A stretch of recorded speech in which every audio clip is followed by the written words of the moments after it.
Bolognese soslu makarna. 4 kişilik.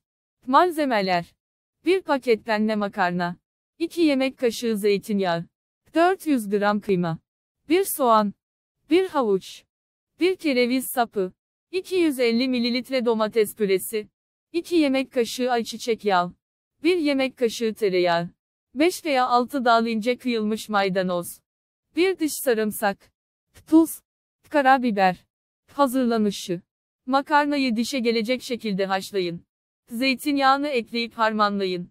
Ayçiçek yağı ile tereyağını tencerede eritin. Kıymayı ilave edip kavurun. Soğan ve sarımsağı rendeleyip kavurduğunuz kıymaya ilave edin.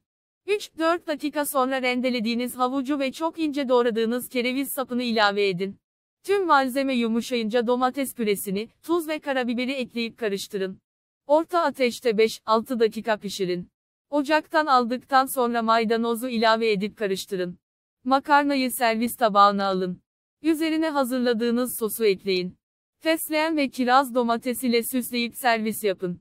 Tarifi yazabilmeniz veya hazırlarken yardımcı olması için şimdi duraklamalı kısmına geçiyoruz. Bolognese soslu makarna. 4 kişilik. Malzemeler: 1 paket penne makarna, 2 yemek kaşığı zeytinyağı, 400 gram kıyma, 1 soğan, 1 havuç, 1 kereviz sapı, 250 ml domates püresi, 2 yemek kaşığı ayçiçek yağı, 1 yemek kaşığı tereyağı, 5 veya 6 dal ince kıyılmış maydanoz, 1 diş sarımsak, tuz, karabiber. Hazırlanışı: makarnayı dişe gelecek şekilde haşlayın. Zeytinyağını ekleyip harmanlayın. Ayçiçek yağı ile tereyağını tencerede eritin. Kıymayı ilave edip kavurun. Soğan ve sarımsağı rendeleyip kavurduğunuz kıymaya ilave edin.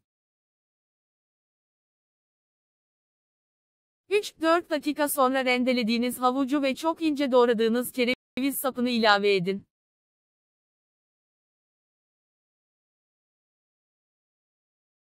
Tüm malzeme yumuşayınca domates püresini, tuz ve karabiberi ekleyip karıştırın.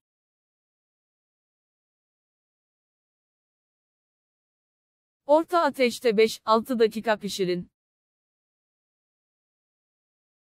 Ocaktan aldıktan sonra maydanozu ilave edip karıştırın.